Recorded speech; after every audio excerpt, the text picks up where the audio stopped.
Guys, आज हम करेंगे क्लास 10th मैथ्स एनसीईआरटी का जो सीबीएसई ने 2024 मैथ्स के लिए सैम्पल पेपर रिलीज किया है बोर्ड एग्जाम का, उसका सेक्शन ए से question number 11। Guys, question number 11 है the roots of the quadratic equation x square plus x minus 1 equals to 0 are. तो यहाँ पर हमारे पास क्या है, क्वाड्रेटिक इक्वेशन गिवन है और हमें इसके रूट्स का नेचर बताना है। ऑप्शन ए है irrational and distinct, B not real, C rational and distinct and D real and equal. तो इस क्वेश्चन को सॉल्व करने के लिए गाइस सबसे पहले हम क्या राइट करेंगे, quadratic equation x square plus x minus 1 equals to 0। अब जो ये क्वाड्रेटिक इक्वेशन है उसका कंपैरिजन हम करेंगे स्टैंडर्ड क्वाड्रेटिक इक्वेशन से। तो comparing given equation with standard quadratic equation a x square plus b x plus c equals to 0।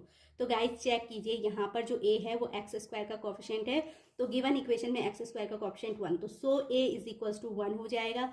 ऐसे ही एक्स बी का कोफिशिएंट, एक्स का कोफिशिएंट बी है, तो यहाँ पर एक्स का कोफिशिएंट अगेन 1 है, तो बी की वैल्यू क्या हो जाएगी 1। And C is equal to constant term, तो सी की वैल्यू क्या होगी -1।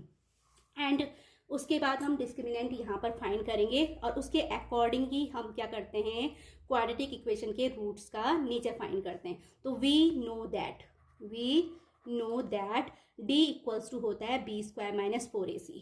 अब यहाँ पर इंपॉर्टेंट कॉन्सेप्ट क्या है, अगर d की वैल्यू क्या आती है, 0 से लेस आती है, तो उस कंडीशन में हम कहेंगे नो रियल रूट्स। अगर d इज इक्वल्स टू 0 आता है तो उस कंडीशन में हमारे क्या होंगे, क्वाड्रेटिक इक्वेशन के 2 इक्वल एंड रियल रूट्स होंगे, 2 इक्वल एंड रियल रूट्स।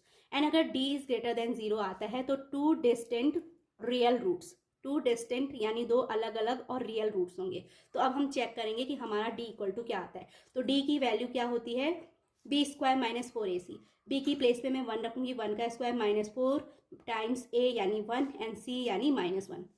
अब हम इसको सॉल्व करेंगे तो 1 स्क्वायर इज इक्वल्स टू होता है 1 एंड यहाँ पर हो जाएगा 4 1 जा 4, अगेन 4 को 1 से मल्टीप्लाई किया तो 4 1 जा 4 एंड माइनस माइनस प्लस होके ये 4 आ जाएगा। 1 + 4 इज 5 एंड 5 क्या है, ग्रेटर देन 0 है। 5 यानी जो डिस्क्रिमिनेंट आया हमारा उसकी वैल्यू क्या है, ग्रेटर देन 0।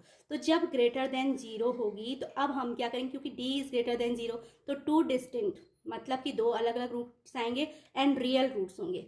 तो हम इसी चीज को यहाँ पर राइट करेंगे according to this concept, there are 2 distinct real roots. अब हम रियल रूट्स हमें पता चल गए, 2 डिस्टिंक्ट रूट हमें पता चल गए, तो अब हम क्या करेंगे, क्वाड्रेटिक फॉर्मूला यूज करेंगे। तो now using quadratic formula to find roots. अब रूट्स को फाइंड करने के लिए हम अगेन फॉर्मूला यूज करेंगे। तो फॉर्मूला होता है x is equals to -b plus minus under root of b square minus 4ac whole upon 2a। Putting values, अब हम वैल्यूज पुट करेंगे तो x equals to minus b की प्लेस पे हम लोग राइट करेंगे 1 and plus minus under root of b square minus 4ac, calculate करने पे हमारा 5 आया, तो यहाँ पे अंडर रूट ऑफ 5 हो जाएगा upon 2 times a and a की प्लेस पे मैं 1 राइट करूंगी। तो 2 टाइम्स 1 इज इक्वल्स टू 2 होता है, तो होल अपॉन 2 राइट करा, -1 plus minus under root of 5। तो गाइज यहाँ पर हमारे 2 अलग अलग रूट, 2 डिस्टिंक्ट रूट क्या क्या होंगे, the roots of the equations are, एक होगा अगर हम प्लस साइन लेंगे तो x equal to -1 plus under root 5 whole upon 2 and दूसरा अगर हम क्या लेते हैं, माइनस साइन लेते हैं, तो सेकंड रूट की वैल्यू होगी x equal to -1 minus under root 5 whole upon 2। तो ये हमारे 2 डिफरेंट रूट्स आ गए हैं। अब हम क्या करेंगे, दोनों अगर आप चेक करें तो फर्स्ट रूट में भी अंडर रूट वैल्यू है, यानी इसका मतलब ये कैसा इरेशनल नंबर होगा, कैसा रूट जो होंगे हमारे दोनों के दोनों क्या है, इरेशनल है। तो so roots are irrational and roots are distinct है ना। तो रूट्स हमारे क्या होंगे, इरेशनल और डिस्टिंक्ट होंगे। तो अब हम चेक करें हमारा ऑप्शन ए क्या है, ऑप्शन ए ये कह रहा है इरेशनल एंड डिस्टिंक्ट, तो so the correct option is option A. तो फाइनली हम राइट करेंगे show the option, so the correct answer is a. तो हम क्या करेंगे, ऑप्शन ए पे राइट टिक करेंगे। ओके, तो आई होप गाइज आपको जो क्वेश्चन नंबर 11 है उसका सोल्यूशन अच्छे से क्लियर हो गया होगा। अगर आपको मेरी ये वीडियो अच्छी लगी हो तो please like share and subscribe it and thanks for watching again.